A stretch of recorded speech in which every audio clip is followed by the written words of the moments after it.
আজই ডাউনলোড করুন আর এনজয় করুন আপনার পছন্দের শো। তোমাকে আমার জন্য যে আরেকটা কাজ করতে হবে।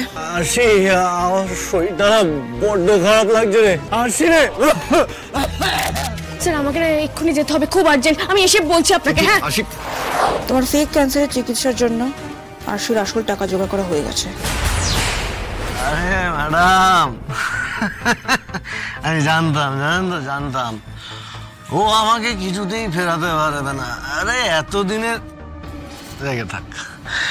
বলছি ম্যাডাম, ওই 3 লাখ টাকা দিয়ে আমার ভাগিয়ে দেবেন না তো? মানে আপনার থেকে যেটা পাও না সেটা দেবেন তো? মানে পাবো তো ওই টাকাটা? পাবে, সব পেয়ে যাবে, দরকার হলে আরো বেশি পাবে। কিন্তু রূপম, তোমাকে আমার জন্য যে আরেকটা কাজ করতে হবে।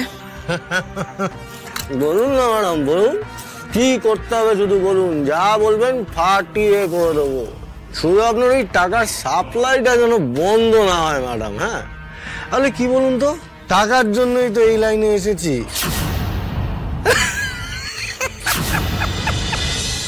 এটা কেন করলে তুমি আরশি? স্যার বিশ্বাস করুন, আমি জানতাম না ওটা জেজে সিনেমার। আমি জানি আরশি, জেজের হাত থেকে আমাকে রেস্কিউ করার পরে, জেজের গালে থাপ্পড় মারার পরে তুমি যে জেজের সিনেমায় জেনে বুঝে গান গাইতে চাইবে না, এইটুকু বিশ্বাস অন্তত আমার আছে।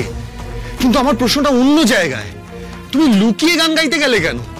আরে কি এমন দরকার পড়লো হঠাৎ যে সাক্ষ্যজিৎ চ্যাটার্জির স্ত্রীকে, মানে তোমাকে লুকিয়ে গান গাইতে যেতে হলো? কি হলো আশি? চুপ করে না থেকে বলো আমাকে, কেন গিয়েছিলে? টাকার জন্য স্যার। একটা ব্যক্তিগত কারণে আমার অনেকগুলো টাকার প্রয়োজন ছিল। আরে তোমার টাকার দরকার তো আমার কাছে কেন চাইলে না? চাইতে এসেছিলাম তো স্যার, 2 বার। আপনি তো আমার সাথে ভালো করে কথাই বললেন না, কিছু শুনলেন না। স্যার একটা কথা ছিল। কাল সকাল 8টা নাগাদ রেডি হয়ে থেকো, ফার্স্ট হাফে মিটিং আছে, তোমাকেও সঙ্গে যেতে হবে। তোমার প্রয়োজন শোনার মতো আমার কাছে সময়ও নেই আর ইচ্ছেও নেই। আপনি যখন ওয়ার্কআউট করছিলেন এসেছিলাম তো, মনে আছে? তখন আমি শুনিনি। বলো বলো, এখন আমি শুনছি। বলো কেন হঠাৎ এত টাকার দরকার পড়লো? কার জন্য দরকার পড়লো? আসলে সেদিন স্টুডিওতে আমার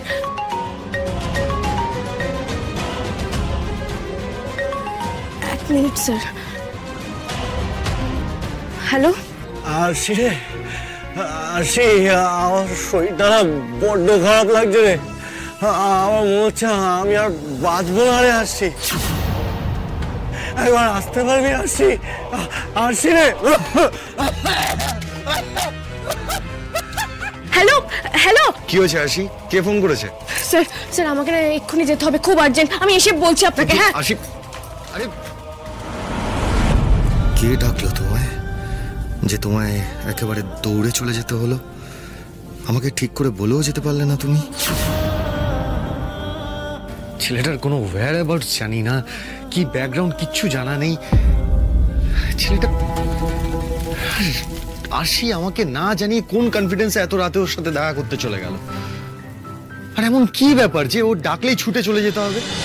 আশি যে কোন জালে জড়িয়ে পড়তে গেল, ও কি নিজেও কিছু বুঝছে? আবার যদি কোনো বিপদে পড়ে তাহলে কে উদ্ধার করবে ওকে?